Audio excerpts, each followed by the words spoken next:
We are here to bring you everything and anything surrounding Porsche. I'm Mike.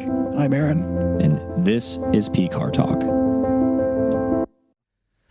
Welcome to another episode of P-Car Talk. We are on location with Ryan, and we just had a tour inside, and thank you for letting us see all the inner workings and everything. And you guys who don't know who they are, they've been in the industry for a very, very long time. They produce, sway bars, shocks, springs, and everything for the motorsport industry aftermarket. They're the go-to guys. I mean, I bought one of my first set of springs from them when I was a very young man in the Honda game. So, yeah. Thanks for still kicking butt. They're family owned. They're one of the few places that are still family owned. And I can tell you from experience, like taking the tour in the warehouse, you can feel the family vibe and how everybody's into what they're doing here. So thank you for that tour. No, my pleasure. We enjoy what we do here. And like you mentioned, it's a family owned company. And I would say if you looked at, the 130 employees we have, I would say that the average employee has been here for at least 5 or 6 years, so we don't have a lot of turnover. So people, they join our team and they like to stay. I've been here for 15 years. Our CFO, Christian, who you just met, has been, I think he's 19. Wow. The guys who run our coiling machines are anywhere from 15 to 20. All of our sales guys are anywhere from 7 to 10 years. So, I mean, it's a fantastic place to work. And at the end of the day, we just talk about cars all day long. Yeah. So that shows you right there, guys. I mean, and anybody knows any business industry, whether it's cars or anything, like when you have employees staying that long, you're doing something right. Yep, and passionate about what you're doing. Exactly. Exactly. So, that, and so thankful for them letting us, get a peek under their operation and what they end up doing here. And some of the stuff you walked us through is like I would have never known unless you do know and you're in the industry, but like they're testing every single shock and every single spring it comes out of this facility. I mean, that is tedious work. Yep. And they could probably get away without doing that, but they take so much pride in their product, and to stand behind their product, they're doing that. So think about that. Like, how many shocks and springs are you guys putting out a month, essentially? It depends. I mean, the springs could be 30, 40,000, and the shocks could be anywhere from 5 to 10,000, depending on the month. Yeah. But yeah, everything gets touched. Yeah. So think about that for a second, guys. Like 30, 40,000 springs, every single one of them is going through a compression test after all of the stuff they've already done to it with, breaking the spring down, making the spring, all of that stuff's made in-house. So these guys are taking the time, like that craft, like a lot of the stuff gets farmed out with a lot of companies. Everything is done here, right? Yeah, everything's done in-house from start to finish, whether it's a spring, a shock, or an anti-roll bar. It doesn't leave Eibach. We do all the coating in-house. We do the coiling, the bending, the welding, everything. So we have 100% control over everything we do. Yeah, and we talked a little bit about that as we were closing out the tour. It's nice to have that too, as compared to some of the industry rivals, where if something's starting to go sideways where you're at, you guys have a lot better line of sight on it, right? You can put your fingertip right on it right away and hit it and like fix that and try to like minimize and mitigate the damage or anything like that may happening, right? Like we mentioned, when we run out of stock of something, we can run into our president's office or our CEO's office or even our production manager and just say, hey, we're out of Tacoma kits, or we're out of 997 kits, or whatever the case may be. They may be 3 or 4 days back in powder coating, and we can push them to the front of the line and we can have them in stock the next day. We're not waiting on a boat to arrive from another country. We're not waiting on the guys in the port. We're not waiting on the boat sank in the ocean on the way here, so we're sorry, guys. Yeah, you never know. Or we're not waiting for another manufacturing plant across the world that's also doing OB production, and we're a small fish to them. Everything we do here is we do ourselves. Yeah, that's awesome. It's pretty remarkable, I would say, and a pretty remarkable operation that you guys are running here. And again, thank you a million times for meeting with us and taking the time and walking us through all that stuff. It's my pleasure. You guys host a lot of car events too, for enthusiasts. I saw you've had an air-cooled event, a couple here, and we've done what we call Oktoberfest the last 2 years. This year we're actually going to put a little bit more work into it, and we're going to try to make it a much bigger event. We're talking about parking cars inside the manufacturing facility to put on display, that's cool. And we're going to start the marketing of the event much sooner than we normally do. Last year we actually probably would have had a really good event, but it rained. It rained like crazy, but we still had 50, 60 cars show up, so it was a good day. But this year it should be a lot of fun. And then we do some shows for other people in our parking lot. We do some truck shows here for ourselves. We do some muscle car shows. I mean, the goal of the shows really is to get people to Eibach and get them inside of our facility so they can see the parts being made here, so they understand that we're not just a warehouse on the side of the freeway. We're a manufacturing plant. We're an R&D center. We're an install center. We're a warehouse. We're everything in one underneath one roof. Yeah, which is pretty awesome. I mean, if you're anywhere in the LA area, Corona, all that stuff, and you can get your stuff done here, right? They can bring their car, and like you showed us that like they said.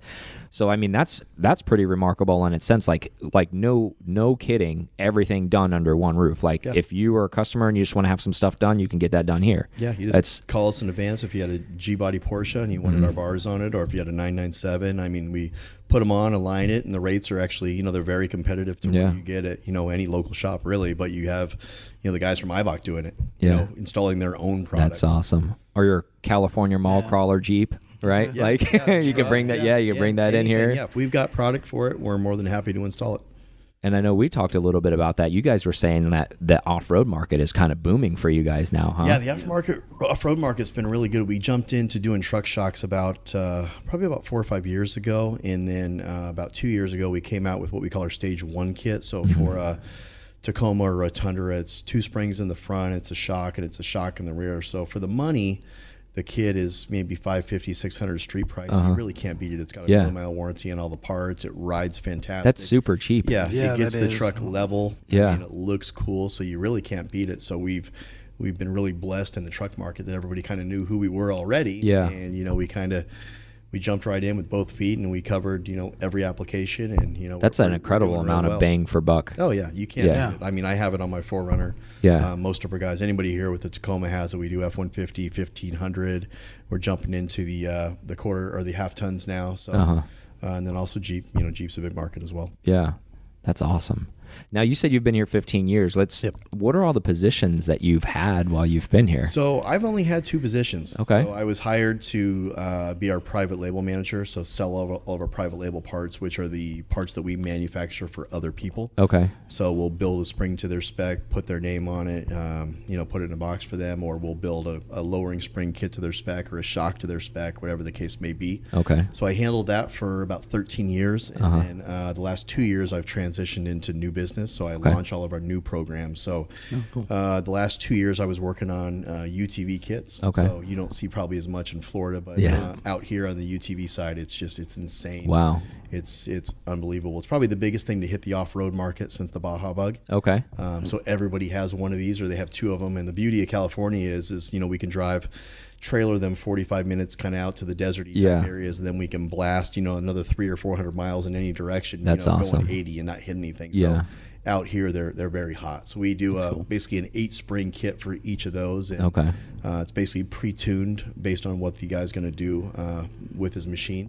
Comes with instructions set up. So nice. For that type of machine, you go from 40 miles an hour in the whoops to probably 65 miles an hour in the whoops with only one hand in the steering wheel. I never want to sound super salesy, but out of everything that I've ever sat in that's Eibach equipped, whether it's a Jeep or a truck or a car, it's the biggest difference I've ever felt. It's just amazing how good a simple spring kit will make a UTV. Okay. And that's after the UTV stuff. Then I've jumped into truck. So truck is kind of my focus now for the next year and a half. And when we get to the point where the truck stuff is pretty well established and we have distribution covered and we have all the applications covered that we want to carry product for, then I'll try to figure out what the next thing is. Nice. That sounds really. And cool. then Eibach also supports a lot of events too, right? You just came out of Orlando, out of a car event that you were there. Talk a little bit about all of your events you guys actually help support. Yeah, so in Orlando, that was actually our Eibach meet event. So I started that here about 15 years ago. Out here in California, we just had that last weekend, and it was actually our 15th anniversary. So we have the Eibach meet event in Orlando, and then we have the one here. We've also expanded to Ohio, Atlanta, and we're going to do Jersey this year for the first time. Okay.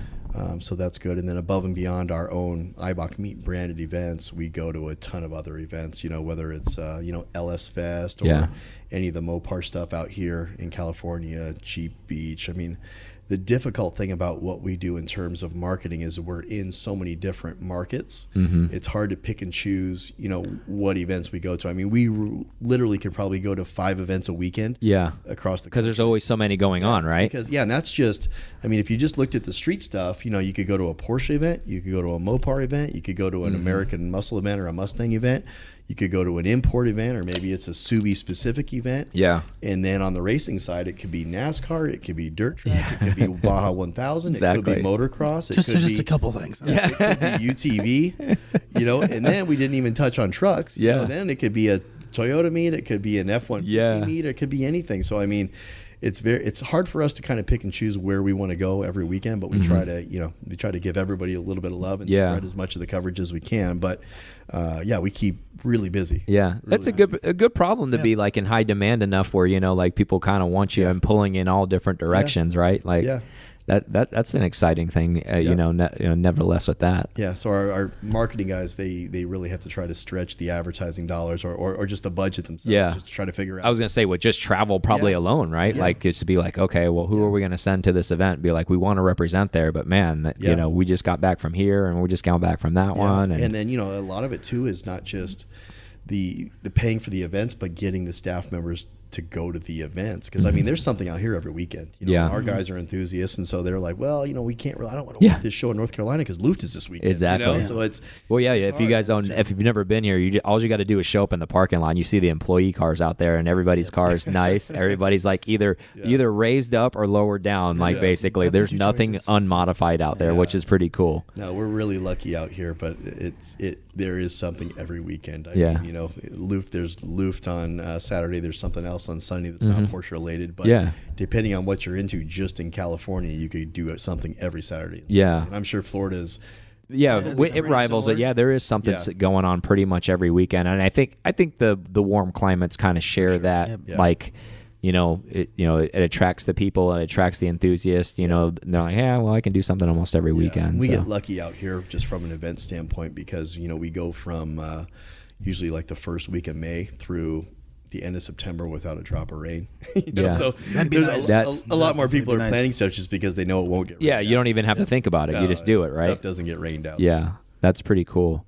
So let's transition a little bit. I know, talk about you a little bit personally. I just know on Instagram, we don't know each other that well, but I know you and I talked a little bit. My wife is an Ohio State grad. I know that you're a big Ohio State fan, right? Buckeyes. Yep. So I know you were saying, so you do go back to Columbus every year for the Michigan game? Yeah. Well, not the Michigan game, just a game in general. Just a game in general. So we've expanded our Eibach meet into Ohio, and probably, I mean, the cool thing about you didn't have anything to do with that, did you? No. The cool thing about going to Ohio is you can go to Marysville, which is it's kind of like the Honda back there. So exactly. Our event in Ohio is actually held at the Honda Museum, which is right across the street from one of the production facilities. And then it's probably 3 or 4 miles away from where they produce the NSX. Oh yeah, that's cool. We got to tour that facility last year, that's which was really awesome. cool. Thank you to the Honda employees that kind of hooked us up with that. But if you look at the dates of the Eibach meet in Ohio, they always coincide with an Ohio State with a football game. So we go back on. We fly in Friday morning. We usually red eye, get there Friday morning, go see some of our friends at Honda, have lunch with them. Wake up Saturday, go to the Ohio State game again with a lot of the engineers that we go with from Honda are grads from Ohio State. Hang out at night, do the meet on Sunday at the museum, and then we fly back Monday. Man, that's my wife. So a little bit of story. She grew up in Columbus. Her dad actually worked at the Marysville plant. He retired from there. Yeah, he worked there for 28 years. Oh, that's awesome. So she's Honda through and through. Her toy car's an S2000. Nice. It's white with red interior. She hunted that one down. So she's a Honda girl through and through. She's only ever had Hondas. So it's kind of weird because the parallels of that. I grew up, in that scene, but she hates Porsche. Yeah, it's weird. See, I think the Honda and the Porsche thing are very similar. I mean, you have all these, the cars, the chassis are similar. Not the Honda and the Porsche, but all the various Porsches and the various Hondas. They share parts and, big enthusiast group, racing heritage. So I think they're very similar. So I think what we've seen out here is a lot of the old Honda guys like myself, and, you know, Jared, like we mentioned, Jared, who I showed you upstairs, have just kind of moved into the Porsche deal. And I don't want to offend anybody, but for us, it's kind of like the older guy Honda, you know? Yeah, I agree. I feel the same way. And I talked to Drew from 911 Cooled about that. Like, I think we all just we're you know, we can't fight Father Time. We're all getting older, right? Exactly. Like, and I think as we're transitioning, and we still love our Hondas, and there's nothing wrong with that, but I think it's just we want something different, something new, and I think it's at that next level where you're, okay, well, that car's transitioned, and I think that's why it does speak to a lot of guys that maybe have roots in Honda or any type of, like, you know, import in that area where you're like, you can see the parallels, right? Yeah. You can, like, I get that. This is a mechanical thing. That's a mechanical thing. That was a high revving motor. This is a high revving motor. Like, okay, I started to get it now. I can kind of I can see where this works. It's like you look at like a G-body Porsche, and we modify that the same way we did a Civic back in the day. We improved the suspension. We improve the brakes. We add a little bit of power to it. We try to strip as much weight out of it as we can, and you got a great car that didn't necessarily come with a bunch of horsepower from the factory, but it handles fantastic. It gets up and goes. They're bulletproof, absolutely bulletproof. You know, there's a lot of parallels. Yep, I totally agree with that, and I think it goes back to that, like, and I think the key for me that you hit on that is the horsepower number, right? Yeah, like, I think a lot of the imports never really. Of course, we're not talking about the boosted cars like Supras or any of that stuff. We're just talking about, like, you know, Hondas and stuff, and like where you could maybe, you know, soup up the motor, put it, you know, like a B18 or something like that, you know, and maybe got 200 horsepower, but the car was super light. No, you take like an EG Civic and you put a Type R motor in it, you know, and you go out to Streets of Willow or Button Willow, and it is going to beat, if with a good driver, it's going to beat most of the cars there. Yeah. And the guy's going to drive it to and from the track. You know, he's going to get 30 miles at a gallon, and he's going to use that same motor for probably 2 or 3 years, driving it to and from the track. And beating on it. Yeah. He's going to beat the piss out of it. And then when it's time for a new motor, even if it's a Type R motor, it's $3,000. Exactly. You know, and you put it in and out in 3 hours. Yep. Like, you can't beat that. You can't beat that, but you just don't look as cool as in a Civic when you're 45. Yeah. Exactly, right? That's the bottom line. Exactly. You don't feel as cool anymore. It's like, dude, you got a lot of gray hair. What are you still doing in that car? Well, you know, it's I don't even have hair. It's even worse. Yeah, exactly. It's like, what are you doing, man?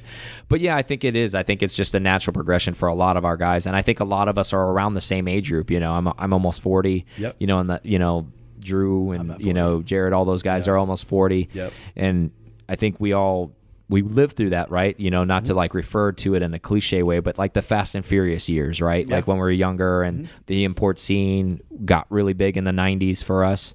And we so desperately wanted to be in Japan, right? So we were trying to make our own Japan here in the U.S. Exactly. So it was like, they have so much more cooler cars than us. Why can't we have those cars? Well, if you looked at, I guess you'd call it like the newer group of Porsche guys maybe out here in the last 10 years, I would say 70% of them are the ex-Honda guys, really. If you look at, like, you know, Len from Sleepers, or if you look at myself or Jared, or, you know, any of those guys, Drew. I mean, tons of them. Like, you know, or I'm popping around on like Renlist, and I use a very similar screen name to kind of what I always used on the forums. And they're like, hey, aren't you so-and-so from Honda Tech? And I'm like, I knew you in 98. You know, I got a Porsche too. It happens once a week. You know, and whether it's a G-Body or a GT3, I mean, a lot of these guys have migrated over. Some form or fashion, right? It makes perfect sense to me.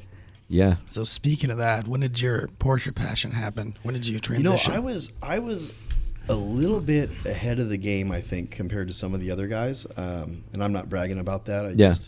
I always try to think back to maybe what the influence was. And I think it was when Mark Arsenal brought that first RWB car over. And I don't want to speak negatively of the RWB cars. That's not really it's not my cup of tea. But when I saw that car, and you know, they said it was in, you know, an 80 whatever it was, I can't remember what year it was or anything, but I'm like, God, that's really cool. And I like Mark Arsenal, like his style. He's a great guy, and he just kind of gets it. And you know, that what we were talking about earlier, like that one was boosted, it was turbo, like it was done right. It was the business. Yeah, it was a really nice car. And then I kind of started messing around a little bit on Pelican parts and looking around, and I was thinking, like, God, I had a Type R at the time, and, you know, an Integra Type R, so a 90, or no, it was an 01. Okay. And I'd had it for like 5 years, and I kind of felt like I wanted to do something different, just step out of my comfort zone. At that point, I'd only had Hondas or like a truck, you know. and I wanted to do something different, and I couldn't put my finger on what I wanted, and then kind of started looking at the Porsche stuff a little bit more, and it really reminded me of the Honda stuff like we just talked about. And so I said, I'm going to do it. So I started looking around on Craigslist, and I was finding coupes, like 82, 83, 84 coupes for like 13 grand. Yeah. And So you were way ahead of you were had 200,000 miles on them, and I just couldn't wrap my head around that. Yeah. Like it just seemed like too much. And I liked the 964s, and they were 18, and I couldn't wrap my head around that. That seemed too much. You're like, that's a lot for that car. Yeah, Why the is 930s were like upper 20s. Yeah. And so I found You hear that 930s upper 20s, and it's just ridiculous. Like 6-figure cars now. I found a wide body 82 Targa, like out in the desert. And it had 220,000 miles on it. It ran fine. It was a metal wide body done pretty well. Okay. It was a Targa. The interior was kind of thrashed. And, I figured, I'm like, well, I can go through the interior. That's not that big of a deal. It ran. All the hard stuff was done. And it was $7 grand. And I go, well, that's the one. Yeah. The body was in good shape. We just did it. You're like, I can play with this. Yeah, I can play with this. This is like the perfect canvas for me. It's my learner car. $7 grand, guys. You hear that? You can't even buy parts for like $7 grand now. So I got it home, and just went through the motor and fixed all the vacuum leaks and whatnot, and it ran actually really well. I had CCW build wheels for it. Since it had the wide body already, I think I went like 18 by 8 or 18 by 10 in the wheels. It was polished lip gold, real 80s throwback, because it kind of had those flares I was telling you about. I don't know what to call them. But it's kind of like they're the slant nose flares in the back. Yeah. Real 80s kind of look. Yeah, the slash flares. Yeah, exactly. I had that, and then I went through the interior. Deleted the rear seats. Did the RS door panels, put Recaros in it. Like it was actually a really nice car when it was done. It sounds but nice. Then I just couldn't wrap my head around the fact that it was a Targa. Yeah. I was so enamored with the price of $7 grand. I'm like, this is my learner car. And, I had it for, I think, through maybe 2 years. And I just couldn't wrap my head around the fact that it was a Targa. Yeah. Like, I'm not a convertible guy. I'm not really even a sunroof guy. Yeah. You were like, all right, onto a coupe. Yeah. But then the market had changed. Yeah. It had started to creep up.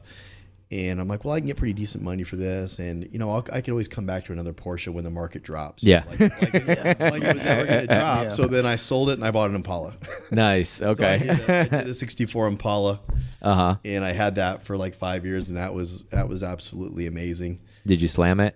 Yeah, I lowered it. Yeah. We built coilovers for it. It was kind of like a Cholo look. Lowered, okay. White walls. Nice. Real clean. Silver exterior, black interior. Kind of a throwback look. Cool. That was kind of the car that everybody loved. Like the cops liked it. Yeah. The kids liked it. Yeah. And it was kind of the conversation car wherever you would park it, somebody would come out and want to talk. The non-offensive car. Yeah. Prom in '68. It was just constant, but it was a really fun car to have. It reminds me of almost kind of like a VW, right? Like no one's pissed at it. Like you see a VW bus, everybody has a story. Everybody's like, "Oh, that's so cool." Yeah, it was a really fun car. And then I just kind of like I realized that the Porsche prices weren't going to drop, and I'm like, well, I want to get back into a Porsche. I want to like really, really do one now, And then I put the Impala up for sale and just started looking. Yeah. You've owned several Porsches though over the time, haven't you? Yeah. So I'm on my third. Third. So yeah. Four. Yeah. Yeah. So I had a 997S for a little while. Yeah. Nice. And then moved on from that. I remember seeing pictures of that car. Yeah. Yeah. How's your wife feel about him? She likes them. So she's was never really in. She didn't like the Impala. Yeah. Because she thought we looked like cholos. So she literally wouldn't drive. She wouldn't drive in She's the like, Impala. we're fronting. Like, this is not us. My daughters didn't like it. My son liked it. But yeah, she literally wouldn't drive in the Impala because we looked like cholos. She likes the Porsches because, we can, it's kind of like the car that we can do stuff in together. Yeah. We can shoot down to the beach together, and we can go up PCH, and we can go to Shake Shack and just get a milkshake and just watch the sunset and come home, or we can take a wine tasting. It just, it does everything. Yeah, it really suits all needs. Yeah, it does everything. And so she likes it. Yeah. She likes that I like it. And That's cool. She likes the fact that, you don't drive it off the lot and it loses 50% of its value. It's that's a big plus. Yeah, if you buy right, it's kind of like money in the bank that you get to play with. I think that's the only thing my wife really likes about Porsche. She realizes that okay, at a bare minimum, you can drive it as long as you buy right, like you said. You can get out of it for what you paid for it at a minimum. Yeah, and she knows what the alternative is. I mean, I picked her up at 20 years old in a lowered Civic with a roll cage and nitrous. So she's seen it. She's had nothing but this for like 20 years. So it's a massive cushion upgrade because she was riding in a death box when you picked her up, right? Yeah, we went from that. Then we went into an Integra with a roll bar. Then we went into an S2000 with a roll bar. That's where you're like, babe, watch my nitrous line. Exactly. So yeah, this is a big upgrade. Yeah, and I'm actually in like adult cars now. Yeah. She's like, oh, you've matured. Like, she's like, you like wine and Porsches now? Like, who is this guy? Yeah, who like is this guy? That's awesome. Yeah. No, actually, I took a picture of myself in Florida sitting at that winery in a neighborhood that was a 600 square foot house and with like a glass of wine and like some cheese. And I just put, who am I? When did I become this guy? I've changed. Yeah. Who is this guy? Yeah. So let's get into the Porsches that you do have. I want to save the very special car to talk about last because there's a lot of details that I want to go over with that car. So let's talk about the GT3, the 997 GT3. What kind of made you decide to get that 997 GT3? Like, what kind of led you to that car? So it's kind of an interesting story. So I decided that I wanted to get a 997 and I just was going to get an S. And then Jared, you know, he's kind of like he's the Porsche guy. Like if you need a set of wheels, if you need anything Porsche, he knows where everything. Like in his garage, you could see like at any given time, there's like 8 sets of wheels in there. Everything is buried, whether it's for sale or not. Yeah. And so I was talking to him and some other people. I said, hey, I'm going to get a 997. I want to get an S basically. That was my only deal. I preferred white. And then like a week later, he messaged me. He's like, hey, I heard there's a red GT3 for sale. And I'm like, and? Yeah. I don't have 80 grand. Why are you texting me? Been telling me this? And he's like, well, it needs a clutch. It needs some work. Maybe you can talk him down a little bit. All right, cool. Well, it's worth looking at. Yeah. It's a red 997 GT3. Yeah. Money's not spent. You just go look at it. Yeah, I'll just go look at it. It's not a big deal. So the whole thing was weird. And the guy who actually owned it, who's kind of a friend now, was in China. And so there was a local guy who was brokering it. Okay. And so he sent me some pictures of it, but they just didn't have any information on the car. Like they didn't have a DME report. It had some paint work done to it. It wasn't a purist car, or it's not a collector, a good example of, one of those deals. But they just couldn't get me a lot of information on it. So I'm like, well, it's like obviously they're scam or sketchy. Yeah. Something's not right here. I'm not going to talk them down $20,000, because it needs a clutch. Like this is just kind of a waste of time. And it was too far away to go see. And so ultimately I just, I didn't lose any sleep over it. So I found my white 997S. And it was already lowered. It had wheels on it. I didn't want any of that stuff, so I gave it back to the owner. But it was an 06 with, I think I bought it with 19,000 miles. Oh, wow. It was cherry. Like it already had a ducktail on it. It had a roll bar in it. Like the previous guy's name's Abbott. Real nice guy. He did a really good job with the car. He just did some things to it that I don't like. Yeah. In terms of like his wheel choice was different than my wheel choice. He had a coilover on it that I wouldn't run him. I would obviously want to put Eibach stuff on it. So I got it. And then I forget how it happened, but I remembered that the GT3 again, like 2 months after I had this 997. And then by that time I had found out who the owner was in China. So I went back and forth with him just about the car, just shooting the shit. And then I found out, he bought it from a guy who flipped it, to him. And I ended up knowing the guy who flipped it to him. So talked to him a little bit about it. And then I went back to the guy in China and said, hey, hey, Alex, where's the car at? And it was a mile from my house. In somebody's garage. Really? Yeah, it was a mile from my house. It hadn't been registered since he bought it because he's been in China. So it hadn't been registered for 2 years. So I opened up the garage and it was filthy. Like it was filthy. Like I just couldn't believe it. Sitting. Like, it was just sitting, just covered in dirt. Like it looked like it came from the desert. Wow. Like, God, this thing is rough. Man. Yeah. Like, it is rough. And not the normal way that you normally see a GT3, right? Yeah. So I just, I looked at it. I'm like, it's cool. And the battery was dead, so I couldn't drive it.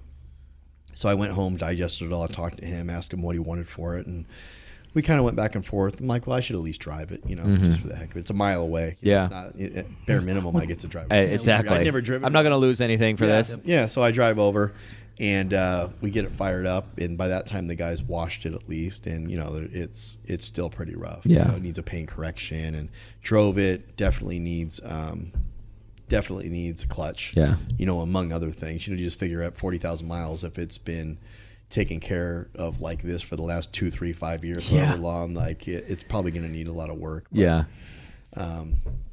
You know, I drove it and then I kind of slept on it. And then I was like, it's Yeah. not for me. I don't have the money. Exactly. It's not for me. This is more than I want to bite off right now. I'm plenty happy in what I have. There's just something weird about this. And then like a month later, I was driving down PCH and a red GT3 drove by me again. And I'm like, God dang it. Someone's calling me. I don't get that out of my head, Yeah. you know? And so I call him back and I go, hey, it's not registered or anything. And I go, do me a favor, let me drive it down to Newport. I'll take it to Sleepers, and let me at least run the DME report on it. You know, 'cause there was another rumor that it had a real shit DME report. Like it had like a stage 4 or 5 over rev on it. Ooh. Yeah, and I'm like, it's GT3. Yeah. You know, and I'm like, well, if it has that, then I can at least go to bed and I can. I was gonna say at least it's over now. It's over. Like I was hoping the DME report was bad, so I drove it down to Sleepers. They ran the DME. It was fine. It was good. Wow. You know, so at that point I went back. You're like, huh? We negotiated, and there was a local guy, my friend Nick, and he said, hey, if you ever sell your 997, I want it. So I called him up. Things were starting to line up, huh? Like, hey, do you want this? And he's like, yeah, I want it. And so he bought it for basically what I bought it for. Okay. But I put some wheels on it and stuff. Yeah. But no big deal. So not too much of a loss, but yeah, just and I got into the GT3. And Nice. Yeah, it just like all the planets aligned. yeah. And it was almost Like you said, you were kind of like, I think that's how it works though, because you kind of took a laid back approach to it, and you're just like, well, yeah, this is kind of working out. The whole thing went on for like 7 or 8 months. I think I started looking in September. I heard about the GT3 in October. I bought my 997 in December, and then I think I only had it for maybe 3 or 4 months, and then I flipped it and went into the GT3. And the GT3 is it's everything. Yeah. It is just everything. That's crazy. That was only a mile away, though. Yeah, it's a trip because the first time that I was talking to the guy, it was 2 hours away or an hour and a half away. So it just kept getting so it literally just kept getting closer to you. It was moving closer to you, whether you wanted it or not. And I love red cars. You know, it was absolutely meant to be. So I couldn't be happier with it. I mean, I could drive it every day, anywhere, and I could be perfectly happy driving that car. I don't mind sitting in traffic. It sounds amazing. Yeah, it just does everything. It checks all the boxes. Yeah, it checks all the boxes. So you got headers, exhaust, all the stuff done to it. Yeah. Yeah. Well, I can't. Like we were talking earlier, I can't help messing with things. So nothing stays stock. So I've messed with the suspension a little bit. I've done headers, I've done exhaust, and switched it over to E85. And I think I'm cool. At just about the end right now. I've got. Might mess with the suspension just a little bit more. The suspension company play with the rates and the coilovers. Yeah. But cool. It's pretty dialed. I mean, I'm not going to make it any better than it is. Yeah. You know? I mean, it was pretty badass out of the box, but then you put your flair on it. Yeah. I'm just kind of fooling around now just to fool around. Yeah. I've done wheels and tires. You know, I don't run stock wheels and tires. Exactly. You know?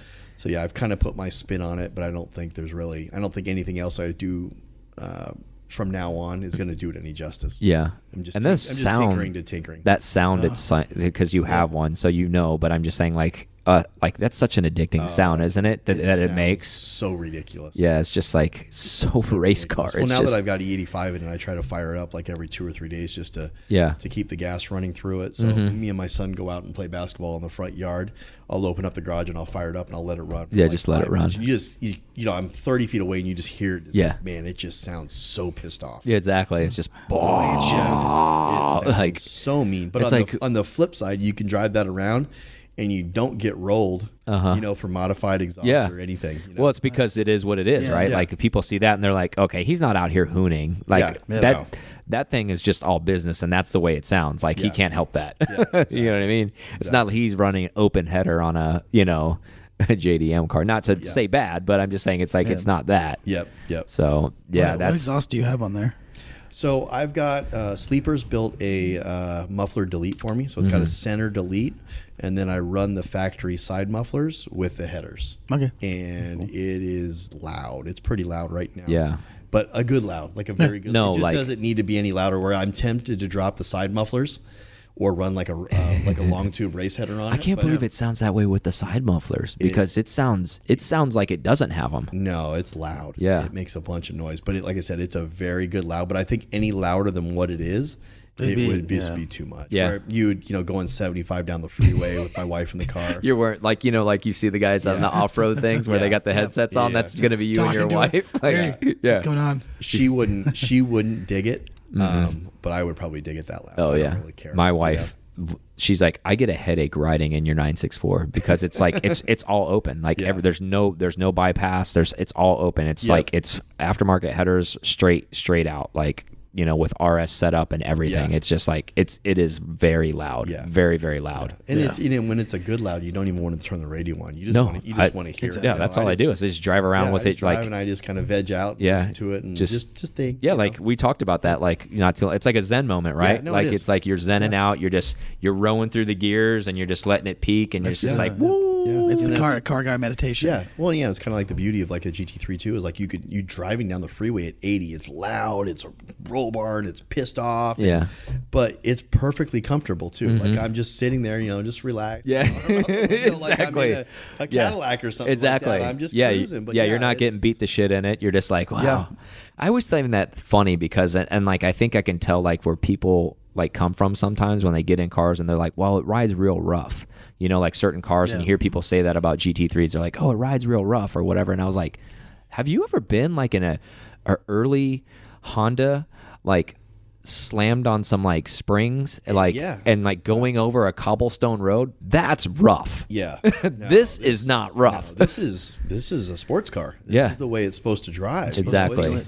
Yeah. I mean, it rides fantastic. Yeah. You know, like I said, it's an 07, you know, it's a 12-year-old car. And the dampers and everything are factory. They've never been rebuilt. You know, it drives fantastic. Like like I said, doing anything suspension-wise now, I'm just making it worse. You know, like I said, I'll play with the rates a little bit and this and that, but it's like I'm not going to make it too much better. Yeah. Yeah, you definitely have I'm very jealous of your stable. So let's segue into the olive green beauty that you have. Machine. That's good. That thing is unbelievable. Like it's just. So let's talk about the beginnings. I know we talked about it outside. So like, obviously it wasn't always pretty. It wasn't always what it is. Like there has to be a creation. How does it get to this point? So like, let's start like, what is the car like originally, and like what is it like? So, let's take that path. Yeah, originally it's an 82 SC. Okay. Guards red. It was parked for 16 years. I don't know much of the backstory on it. It was like non-opt in, I think, North Carolina some point. Like 2002. And when we got into the motor, it had a cracked valve.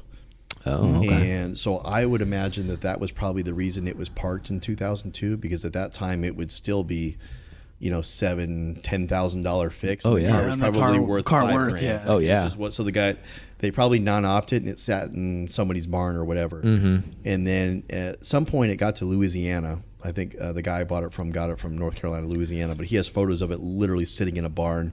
It's just covered in acorns. Like, so if you go to my build thread on Pelican Parts, you can see some of that. Like when, you know, we pulled the motor out, we pulled all the plastics and everything off the motor. Yeah. It looked like it was just in. That's when I first saw the car, because I'm on Pelican. I was following it there. It probably had 30 pounds of acorns in it. Like, wow. It was a piece of shit. And, we got it to my house, and actually, so I wanted to get it to run in my garage. So I got it to run in the garage, and, you know, revving the motor, and there's packing and acorns just shooting out the exhaust, like catching on fire, like shooting into my driveway. Like it was just, we were cracking up laughing. It was hilarious. But yeah, so it sat for literally 16 years. It had some rust, this and that, but I got a good price on it. It's a really bizarre deal how I found it. It's always, if you're not on Pelican Parts, you may not understand it, but Pelican Parts has a sub forum of the for sale forum where people just kind of talk about the market value of cars, whatever. Exactly. They rag on people who are asking too much for cars, which is fine. I totally agree with that. Exactly. Where they're like, look at this guy. He wants like 85 grand for this like 83 SC.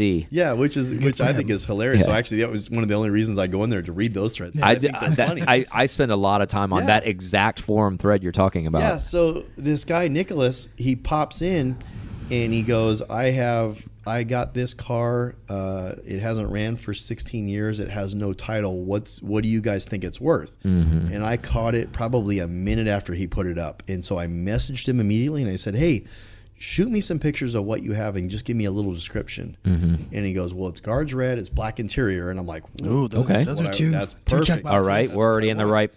Yeah, and so he gets me all the information. You know, it's sat for 16 years, blah blah blah. He doesn't have a title, doesn't, you know, this and that. So he he was flipping it basically, but he's a Porsche guy, real honest guy, nice guy, and told me everything that was wrong with it, everything that he thought it would need.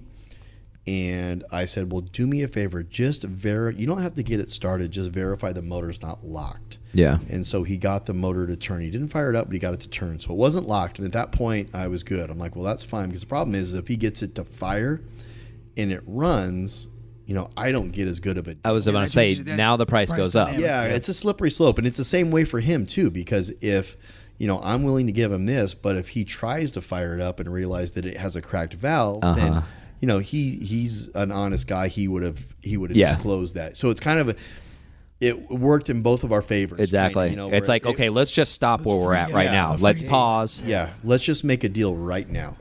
And so we made the deal, and he sent me a video of it turning, and I go, cool, let's do it. I wired him the money. I found a local courier to go pick it up on the trailer. The guy went and got it. When he got it back to Corona, he didn't realize that the e-brake didn't work very well. So at some point, he had moved it from a flat point of the truck to like a forward point of the truck that had a little bit of an angle, and it rolled forward, and it hit the lights and smashed the lights. Oh, no. But then it chipped all the way around where those light bezels are. And it's like, if you were going to try to match that, you're trying to match 30-year-old faded paint. Right? Exactly. Not happening. Yeah. So the guy said, well, what do you think that's worth, that value is? And I go, well, let's just do this. Let's just call it even. You shipped it for free, basically. The guy he's based in Corona anyway, so he was already coming. So he's coming home. Yeah. So I ended up getting it shipped for free because the guy damaged the front end. That's a good deal. Yeah, that's a good deal. I was going to do some paintwork anyway. So that's it. So I got it back. We got it in my garage, and we got it running 2 days later. It's basic stuff. Dump all the old gas. Yeah. New fuel pump. There's some gunk in the lines. But we got fired up and it ran. And it was real rough, and I knew there was something wrong with it. So at that point, I contacted a buddy of mine who was the editor of European Car, and I said, hey, I've got this SC. Do you guys want to follow like a build on it? And they go, yeah. So we were going to do a 3 or 4 part series on. I'm going to go through the motor. I'm going to do a little bit of paint work. Just take it and just get it running and just make it. Breathe some life into it. Yeah, make it a driver. So we started to go down that road. We had the first one shot.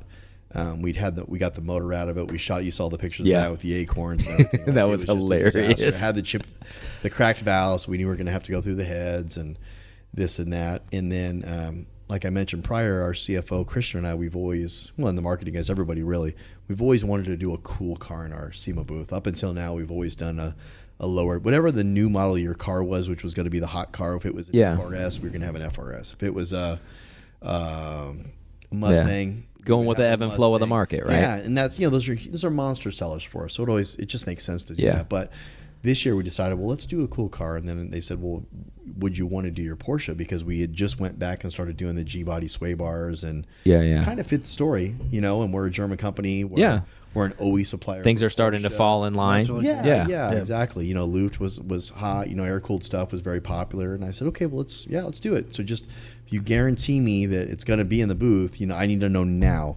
Yeah. Because we're gonna go all. Because this can get hectic real fast. We are absolutely gonna go all the way with this. And then they said, yeah, do it. And so it was February of last year, and we had 8-9 months to really get the car ready. Which is incredible. All of that got done in that amount of time, because that honestly, and I'm not saying that because you're sitting here and I'm trying to pad you or anything, but that's easily a 3 or 4 year build. Of what was done on that car, because that car is literally perfect and everything was touched. Everything. Yeah, and the crazy thing about it is, so it was 8 or 9 months with the majority of the work being done part time. That's nuts, too. Yeah, so like I said, because that's right. Like you were saying, the guy who was doing a lot of the stuff, he has another job, and then he would come home and do that. So Willie works, like I said, he does all this out of his garage on the side just for fun. He's smart enough to just do it for fun. He doesn't try to make it a full-time job. So he works, I think, 2 to 10 or something like that at night. And so he wakes up in the morning and he would work on the car from like 8 to 11. That's pretty much it. But he's very efficient at what he does. And he's very focused, and he labels it, and he's very meticulous. He could open up a Porsche restoration shop and probably kill it. Yeah. And it would completely take out. I was going to say it would probably ruin him, right? Yeah, like he'd hate it. But yeah, he could easily do it. But yeah, so it wasn't even full time. It was only full time until the car got to sleepers. Okay. And that was 2 weeks before SEMA. And at that point, it was like it was all hands on deck. Holy crap! So That's So it went all that time up to that point, and then it was 2 weeks before, and it was wow. So what Willie did the paint and body work. It took a long time because, like I said, we tore everything down. We went down to bare metal, every nut and bolt. We sandblasted it. He did all the rust repair. He deleted the sunroof delete was like 3 weeks. Yeah. So you could have anybody look at the top of that car and they would never guess it had a sunroof. I don't think if anybody could do it better than him, I would be shocked. Yeah. And then there was all the, just the paint. We had a lot of rain this season, so you can't paint on rainy days. And then, like I said, he re-zinced all the nuts himself. Yeah. He built that carbon dash himself. He restored Not to cut you off, I want to repeat that for a second. Everything in that car, every nut and bolt is zinced in that car. Everything. It's insane. Yeah. It's gorgeous. Yeah, literally every nut and bolt, And the thing is you can buy that stuff. Like you can buy that, but part of the story was we wanted to keep as much original stuff as we could because it was a 16-year-old car and we just thought it was cool. So probably 80% of the trim in the car is original as well. That's awesome. So so he re-zinced everything. He built that carbon fiber dash in his garage. I didn't even know he could do that. Yeah. Like when I remember I asked you about that earlier today when I looked at it and I was looking, I was like, this is so tricky. He's like, he built that in his garage, man. Yeah, I can do that. Let me test this out. Yeah, my dad's got this ultimate set of tools. I can do it. Yeah, exactly, right? But the pedal set was just complete junk. Rusted, nasty, corroded, acorns, crap. And I go, hey, I'll just jump on Pelican and I'll get another one. I always see him pop up on Pelican. He said, no, I'm going to restore that. Completely blows that apart, restores that. You should see the before and after pictures of that. He is really underplaying that. Ryan, that is unbelievable. I couldn't believe it was the same set. I really couldn't believe it. It's insane. He's like, it came back. Even at some point in time, pop your front hood and look at the latch. It's yay big and it's got a bunch of different pieces. He breaks those completely apart, re-zincs everything, puts the latches back together. Okay. Wow. Now the craziest thing, he's never worked on a Porsche. That what? I didn't know that. Never worked on a G-body Porsche. He did a GT2. I think he painted the guy's front and rear bumper and put those on, but he's never worked on a G-body Porsche. He's just got that mind to do it, huh? He's got a crazy skill set. He's all self-taught. Yeah. And he could pull your watch apart. Yeah. And probably get it back together. Yeah, and it'd probably run way better too if he did it. No, he's just that guy. So what he did, in 9 months working on the car 3 hours a day is mind blowing. Yeah. Absolutely mind blowing. That's crazy. So let's talk about him because he did such a great job. How do you know him? How did that even come about? So he's just one of our old Honda guys. Yeah. Our small kind of group of friends. Okay. Like Jared and anytime we need paint, we basically wait in line for him to paint. So got it. So there was some history behind friendship there, and it was So he did a bunch of work on my Type R for me. He painted the interior of that after somebody else got it up. He does a bunch of paint work for Jared, all those guys basically. Yeah. So at any given time, he's got 7 or 8 of us just waiting in line. Yeah. Whose turn is it next, basically? It just is what it is. You can't leapfrog this guy, I can't leapfrog that guy. So especially since you all know each other too. That's kind of the crazy thing. He's like, oh man, I thought I was next. Yeah. So the hard thing is so everybody's pissed off at me because I had him for a year. Yeah. So I was gonna say it's I completely screwed everybody, and I locked him down for pretty much a year. Yeah. They're like, thanks, Ryan. You just pretty much hogged him the whole time, man. So we just know him from the Honda days, and if you follow his page, it's just Willie Works. With an X. He's just that guy. He's heavily into Toyotas. So he has a super rad older. I don't even know if that late 80s. Early 90s, late 89-ish. If they're called a Tacoma or if it's a T100 or whatever it is. Oh, okay. Lifted, motor swap, blower. Oh, wow. But then he has a couple Civics. He has a couple of the first gen Integras. He has a EAT 84 to 87 Civic. And everything he restores to that. Yeah. Wow. But he's in the know. He's probably in high demand. I'm trying to get on the slide. I was like, how do I get this number? And funnel cars from Florida to him to work on, man, because he is, like I said, and the thing with body shop guys is he's not a body shop guy, but they can always take the cars apart and they can always paint them. They never put them back together right. They're always missing clips. It is perfect when you get him back from him. I mean, even to the point where if he paints a bumper for me, I just bring him the car. Yeah. You know, I bring the whole car to him, I drop it off at his house. He'll pull the bumper off, paint it, put it back on, and the gaps are just perfect. Yeah. Everything is perfect. I mean, he did the stereo on my Impala. Like, he can do anything. Yeah.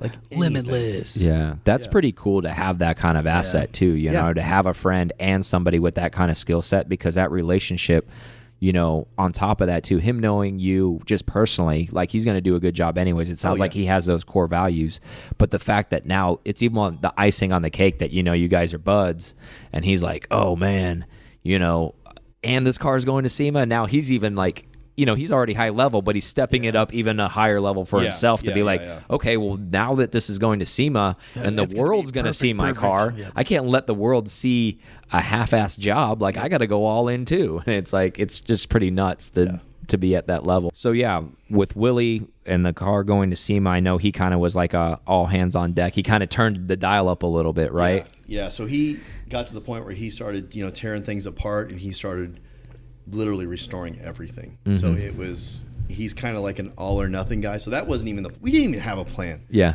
Like, we really didn't have a plan. So he set the tone for the entire build with what we were seeing from him. And him and I don't talk. Yeah. He just sends me pictures and I just send him a thumbs up back on, you know, and that's it. Cause you know, it's like, I trust him. Yeah. He doesn't need to ask me anything. Like, he just does. Because that's great though, because you guys have that relationship where he knows you, you know him, and you're just like, dude, whatever you do, I'm gonna love it. Yeah, so we didn't have a board with like a rendering on the wall. You know, we didn't get didn't chip Fusit and like draw the whole thing out. No, exactly. We didn't have like sleepers and Rywire and all of us get in a room and, you know, war room and we hash it out. We literally did everything on the fly. That's actually really cool though. Yeah. So Len and Sleepers guys, they had never met Willie. They never talked until the day the car was getting picked up for SEMA. Willie came down and just helped the Sleepers guys just button up a couple small things. You know, he touched up a couple things. We wanted a couple things chopped off in the engine bay, and he just did a little touch-up work, just little things like that we caught that we thought needed to be changed. But yeah, so it's just like the whole thing is so organic and not planned, but came out so good. That's my style though, man. Yeah, it's like I said, it makes it look like we know what we're doing. Yeah. And we completely winged the whole thing. Like the whole thing. So before that olive green color, were there any other colors you guys thought about? Yeah, we looked at like I said, I'm a big red guy. Like I like Guards red. I've painted a Civic Guards red in the past. I like cool. Guards red, you know. And so we were just going to do Guards red, but I'm like, God, if we're blowing the whole car apart, it would be a shame to not do a full color change. So like I mentioned, there was like that army green that I saw on a 930 a long time ago, probably 10 years ago. Yeah. And I really liked that. And I didn't want to copy that guy. Yeah. And then the guy previously, the previous year at SEMA, Rob IDA or Rob Ida. I don't know. Yeah, Rob Ida. Yep. He had that really nice 930 that was like that cream color. That was really cool, but I wouldn't copy him. Yeah. And so we just kept looking at different colors for like a month, and every time I would see a cool color, I would take a picture of it. And so we just kept going back and forth. And then I was at one of my son's basketball games, and I saw like a Kia Soul, and it was a weird brown, and I was taking a picture of it, and I'm like, dude, I'm taking a picture of a Kia Soul right now from Porsche. Like, this is crazy. Yeah. Like, we just need to need to pick a color. So you're like, I'm over this. We settled on a green. Like, we were going to do a green. Like I mentioned, there was an R32, R34 green from Japan that came on the Skylines that I really liked. And so Willie liked it too. Willie really liked the olive green, but like I mentioned, in every photo, olive green looks different. Yeah. The light, depending on the car. It's constantly different. So I couldn't get a really good idea. Then Willie thought in that R32 color that there was just way too much flake in it. You know, it wouldn't look right on a backdate car. And so I kind of agree with him on that. And so he said, well, let me just paint a panel in green. So he painted transmission cover tunnel, you know, a little square piece. It's got 4 bolts on it, I think. So he painted that olive green, and then he put the 4 zinc nuts on it, and that was it. That was like, okay, that's the color. It's rad. It's absolutely perfect. Nice. I should have listened to you in the first place. You're like, what? I was like, why was I even questioning you, Willie? I apologize. You know, so ultimately he picked the color. Yeah. You know, I okayed it, and if he wouldn't have painted the sample, I probably still would have said just paint it green. Yeah. You know, like he's got a good eye for that stuff. Yeah. And you want it to be different at that point. but I think you want to use a factory Porsche color. I think that makes a big deal. Yeah. You know, and we couldn't really come up with too many G bodies that were olive green. Yeah. You know, I agree. Everybody's You're done right. the oranges and the blues and this. And You're that, right. You know, so you know, the fan favorites, the Miami blues and all the, it's just, we didn't want to do what everybody else was doing, so we just chose green. It's beautiful. Yeah, it's absolutely beautiful. It worked out good. It worked out really, really good. Honestly, I don't think that car would have been the same car in any other color. Yeah. I think the color. I think you're absolutely right. The colors used, I should say, the green with the bronze and the zinc, I think that makes the car. I agree. Like it all ties in, you know, obviously it's a perfect package, you know, it's the sum of its parts, all the parts tie together really well. No, exactly. And like Sleeper did a crazy awesome job, you know, I mean, let's talk about the engine a little bit. Like what did they end up doing with the engine? So they had, I think they built the engine in a week and a half. There was, I forget what it was. There was some bearings that I had forgot to order. And I thought I ordered them, you know, because we were accumulating parts for 6 months. Yeah, again, not planned, just going. Not planned, just randomly. Hey, I'll get this, and I would just drop them off at their shop. Yeah, and they were kind of keeping an inventory on them, and then so they went to start building the motor, and they were missing crank bearing. I forget what bearing it was, and they're on national back order. And nobody had them. A couple parts guys, Pelican was saying they were going to get some in. Another local parts guy saying he was going to get some in. So we had them on order from both of those. We're calling them every day. Yeah. Nobody had them. And I'm like, we got to figure out a solution. There's got to be, somebody's got to have something. Yeah, we can't wait on these guys. So I started thinking of who I know that builds Porsche engine. And that list is very short. I don't know a lot of guys who build Porsche engines. So I knew I had met Chris at TurboCraft. At Rensport Reunion. I stopped by his booth and we talked for a little while. Real nice guy. And he builds motors. I'm like, God, maybe he has them. So I called him up, and he actually had some that were already had like a really slick treatment on them and everything, and he had them in stock. So he overnighted them to me, and we could start the motor. So they basically built the entire motor in probably, I want to say it might be less than a week, really. Wow. Yeah, because they're not open on Sunday or Monday. So, you know, if I say a week, it's not 7 days for them. It's like 5 days. So yeah, they built the entire motor. So they have a guy there named Francis who does all their motor work. You know, he's been building Porsche motors for, I think he's like 30, but he's been building for like 12 years. So he's got, you know, he came out of high school and started working on Porsche stuff. That's cool. Porsche stuff wasn't even really that cool or popular. But he's got a bunch of experience building them. So he assembled the motor, and it's nothing crazy. It's, you know, rods, pistons, a little bit more compression. We did just a little bit of head work. You know, we port matched the intake side to match the ITBs. Yeah. It's got webcams. You know, Eibach valve train. Obviously, we make, you know, G body or 3-liter springs, I should say.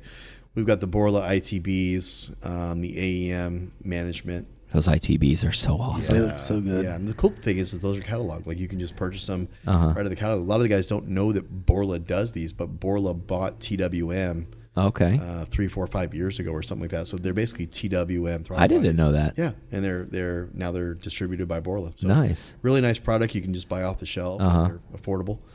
That's usually the thing with ITBs, right? They're like impossible to find, and they're super expensive, right? Yeah, no, it wasn't that bad at all. They had them on the shelf, and then I think the adapters are from PMO. He had those on the shelf. He's a local guy. And so, the engine, you know, mine is doing it the very last minute. Actually, it came together pretty quickly. Yeah. They build tons of motors over there. So I wasn't really concerned with that. Then we used another guy met at Rensport Reunion, like, you know, a month before we started putting the motor together, Martin and MSDS. He set a set of headers over there. We powder coated them bronze to kind of match everything we were doing. And then Len from Sleeper said we should do, you know, a GT3 muffler on it. He just happened to have one at the shop. Oh, nice. So they mocked it up, and it looked rad. It looked super good because we were deleting heat. We're deleting everything at that point. So, they did the GT3 muffler, and then Danny at Sleepers made, you know, the pipes for it and everything. So it almost looks factory. Like, it looks really good in the car. Looks really good. It sounds amazing. Yeah. They sound so good in those cars. So if you guys are shopping for an exhaust for a G body, look at doing a GT3 muffler. Like, it's worth it. Yeah, the best description I heard is I put a video on Instagram when we first started, and somebody said it sounds like it's gargling razor blades. Oh, I never. That's crazy. Yeah. And it sounds super pissed off. It but is very pissed. good. Yeah. And what's cool is with the motor and everything in the back of the car, you get in the car, it really doesn't make that much noise in the car. I was gonna say it probably doesn't drone at all because it's all. Everybody always asks me about that the 964. They're like, it drones a lot, right? I was like, no. Yeah. I'm leaving the sound behind me. Yeah, no, exactly. You don't hear anything. So it sounds when you're standing behind it, it sounds perfect. When you're in it, you barely hear it. Yeah. So yeah, it's a really sweet setup. Yeah. Really sweet setup. And then we had, so Rywire, Honda guy obviously came over. He wired the whole car front to back.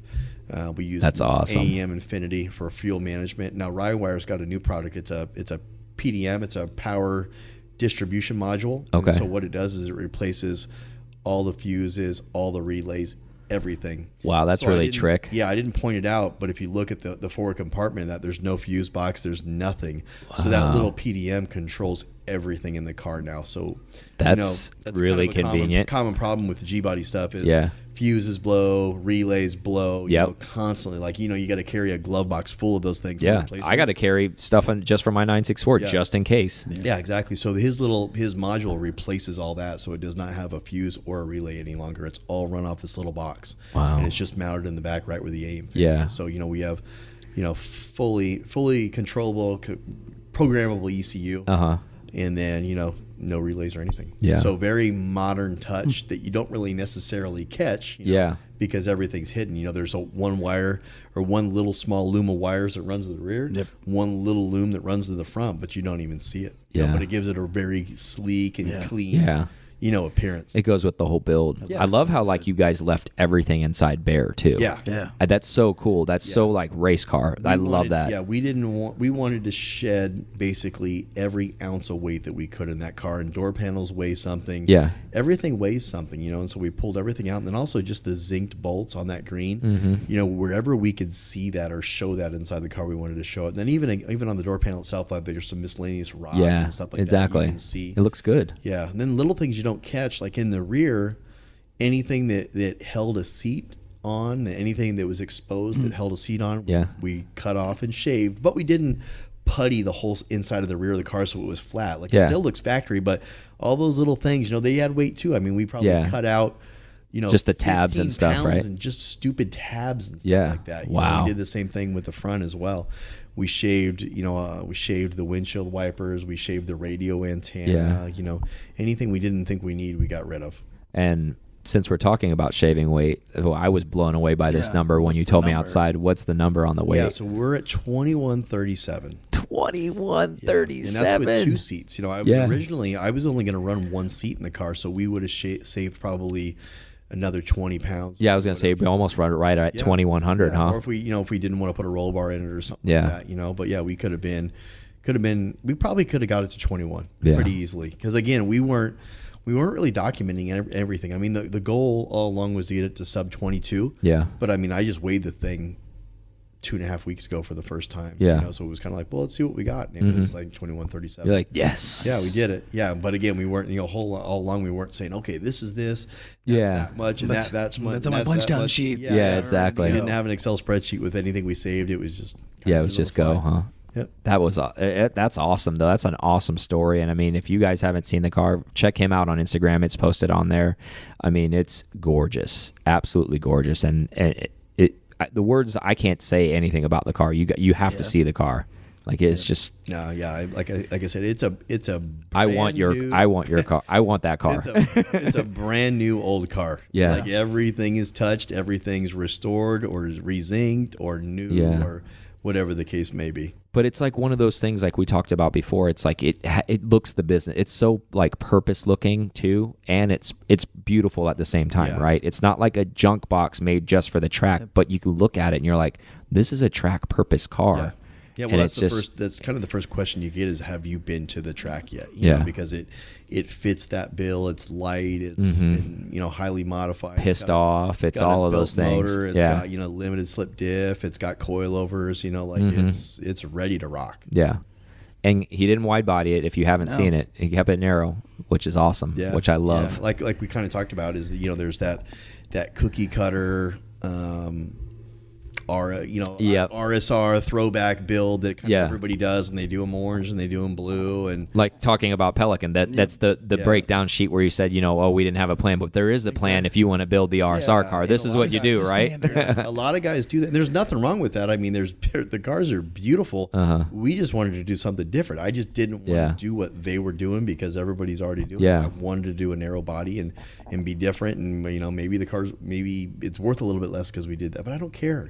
I wanted it to not in my mind. I think it's actually worth more. I would say so too. Because it is different. Yeah. Like you kept the sugar scoops. We talked about that before, and that's like a love or hate it type of thing, and I love it. I mean, it just looks so awesome. Yeah, and the whole gutting the interior thing and not even having a door panel. That's real. It's going to be probably really hit or miss at Luft on Saturday. Yeah. Where some people are going to be like, that's crazy, or the car's not done. Or you're like, when are you going to finish it? Yeah. It is finished, bro. It's done, man. Hey, the window still goes up and down. Yeah. You drive it like that, bro? Yeah. The window goes up and down. I mean, I don't have a place to put my arm on the side anymore, but yeah. It should be on the steering wheel anyways, right? Exactly. 10 and 2. Yep. Yeah. But yeah, everything is done for a reason. We didn't cut any corners whatsoever. It's finished. Yeah. It's bare inside, but it is completely finished. There's nothing left to do to the car now other than tune it. That front diffuser you have on it's pretty trick. Can you talk? What is that like? That front lip thing? Like It's repurposed off my Integra race car. So that's I love that. So we threw a Honda part on it. So I was looking at it and I had it in the garage and I kind of put it up to the Porsche and I was like, God, this is actually pretty close. So when we dropped the car off, I brought that and I go, hey, can we make this work? To Willie. Yeah. Oh yeah, we can make it work. And so he cut did it his down. magic. Yeah, he changed a couple little things, but yeah, I had it on a car previously. That's and cool. So that's one Honda part that we kind of got on the Porsche. It doesn't look out of place at all. It looks perfect. Yeah, no, we thought it would fit. Thought it would fit, and then little things too, like a lot of guys who do the IROC front bumper, they put the mesh over because there's kind of like that big negative void right there where there's like that much space between the front of the bumper and like the bumper support. It looks kind of goofy in there, so we filled that with like a CSF oil cooler. Just try to think of everything. And try to, like I said, things that try to like make it better. Like and again, in the oil cooler, it's not really an aesthetic thing, but it does make it look better. But it also it's a oil cooled car. Yeah, exactly. So I mean, I've said that so many times where people are like, "Yeah, it's air cooled." I was like, "Well, it's really oil cooled if you think about it, because the thing takes like 13 to 15 quarts depending on how big your dry sump is." Mount the oil cooler right there in front, so it's getting hammered with cold air all the time. So hopefully the car runs a little bit cooler. Yep. Yeah. So on the subject of Luft, how excited were you that you got the car in there? I was really stoked. It was funny because a couple of my buddies were didn't get accepted, and they were asking, "Did you get the email? Did you get the email?" I'm like, "I haven't got an email," and it was in my junk box, so I didn't think I got accepted. Yeah. So I was like, "Yeah, I mean, maybe I just didn't fit the narrative they were going for," because, like I mentioned, I went for that story deal. I didn't know what it was. Yeah. But I said, "Well, I'll go. If there's the top level, I'm going to try to get in the top level, whatever that is." And so.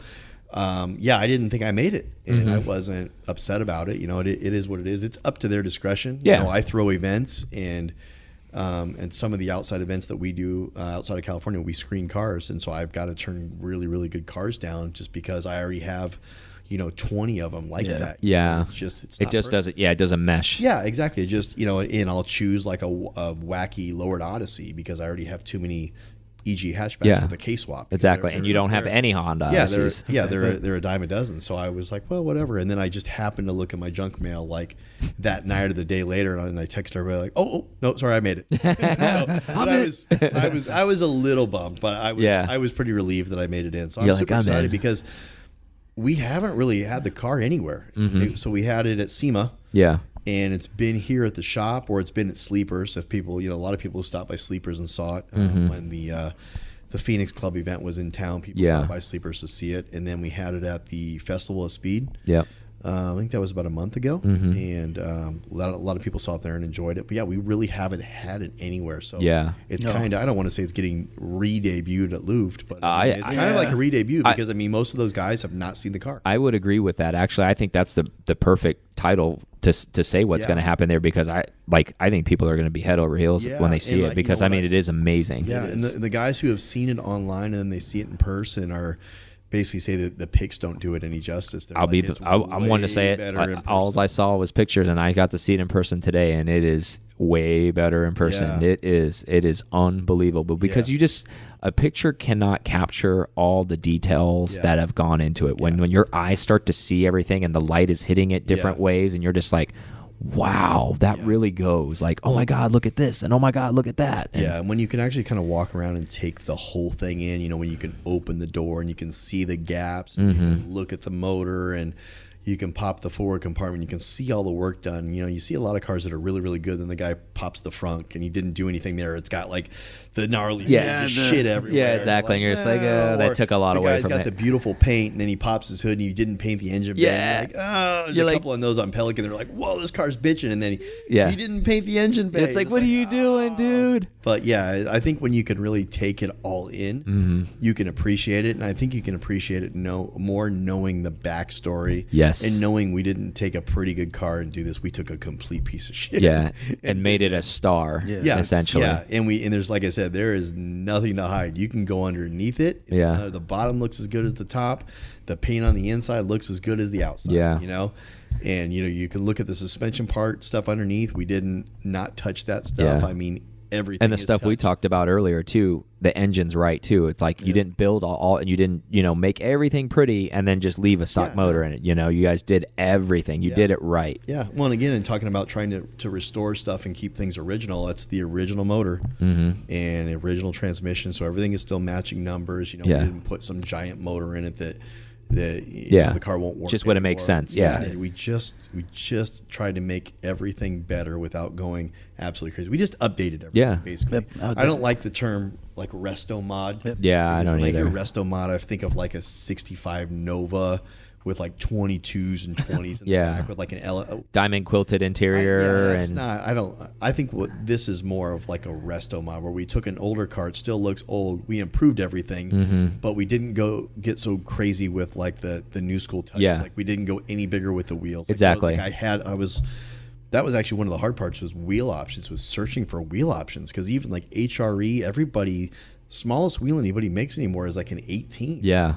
You know, it's crazy, right? No, there's not many good wheels, and I don't like Fuchs. Yeah, like, I don't. Yeah, like if I could have got a pair of like turbo Fuchs, I would have been okay putting. But that would never be my wheel of choice. Exactly. I wanted something aftermarket. Different. Yeah. Everybody's got BBS, and then I saw these on Brad's car from 1552, and I said that would be a great wheel, but not in gold. Yeah. So they sent those to me, in raw. We painted them like that bronze. And they're beautiful. Yeah. But that wheel and tire setup is perfect. Like I don't think you can go. No. You can't go any bigger than a 16 on that car. I just don't think you can. You can't. Like on these narrow body air cooled cars, like it's a fine line, right? Yeah. Like you gotta. If you want to keep that period correct look, I mean, 15 or 16, that's it, man. Yeah, that. And you want to have that sidewall. Yeah, you've got to have that meaty tire because that's just purpose, right? It just looks so choice, you don't want to run rubber band tires on there because it just doesn't make sense. It takes away from everything of what it is. You see a lot of really good ones, and then they have like an 18 or a 19 on it, and it's just kind of like, it doesn't ruin it. It just doesn't. Yeah, it doesn't mesh with the car. It just doesn't flow, right? It just doesn't flow like right. A sore thumb. Yeah, it doesn't flow right. Yeah, and wheel choice, it's to each his own. I mean, the guy who has the 18 or 19, they probably love it. They probably love the way it looks. It's just not for me. Yeah. I think for me, I think us getting older and maybe spending time around the track and going to track events, and you see these classic Porsches with the fat sidewall. Yeah. Oh, it looks good. Well, and it just like Jack Olson's car. Jack's car is sick, super isn't it? Rad. And actually, you know what? That was in terms of inspiration. That might have been because they had the Petrolicious video a long time ago. Yeah. And that was really well done too. Yeah, and I love his whole. He's like one car can do everything, right? I'm going to take it to the track, and then I'm going to take everything off of it, and then drive it home. Yeah. It's just cool, and I think that he kind of has that look. It just. Car looks mean. It looks pissed off. It looks like it wants to be on a track. 24/7. Exactly. Well, I think that's all I have. Do you have anything else, Aaron? That's it. It's all for me. Well, thank you so much for taking the time with us today and walking us around, Eibach, and showing us all the great stuff that you guys do here. And we appreciate everything that you guys are doing and, keeping the motorsport alive out here. No, we appreciate it. And if, you guys are ever in town, feel free to stop by. And to the audience, if you guys, if you're listening to this and you ever want to put together a group of 3 or 4 or 5 guys and you're in Corona, hit me up. Yeah. Come in. We'll give you guys a tour. Awesome. Show you what we're all about. Or if not, if you see me at Luft on Saturday, is this going to be broadcast before then? It's probably going to be out after. Okay. Yeah, Well, never mind. Well, if you have a time machine and you can go back in time and see me at Luft, then say hi.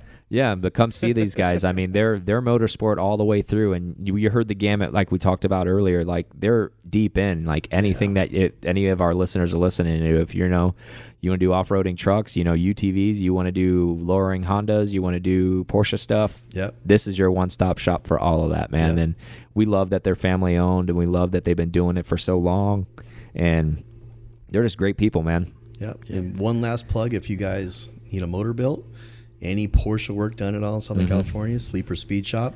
I second that. Yeah. If you need any wiring, Rywire Motorsports Electronics. That guy's a genius, and I'm not going to give you Willie's information. We have him. I have him on retainer. I am not giving that out to anybody. We don't want anybody else going there. We got him all to ourselves. Awesome. Well, thank you guys. Thanks for listening, and thanks Ryan again for sharing some time with us. My pleasure. My pleasure. Thank you so much for listening to this episode of P-Car Talk. Connect with us on Instagram at P-Car Talk or online at pcartalk.com.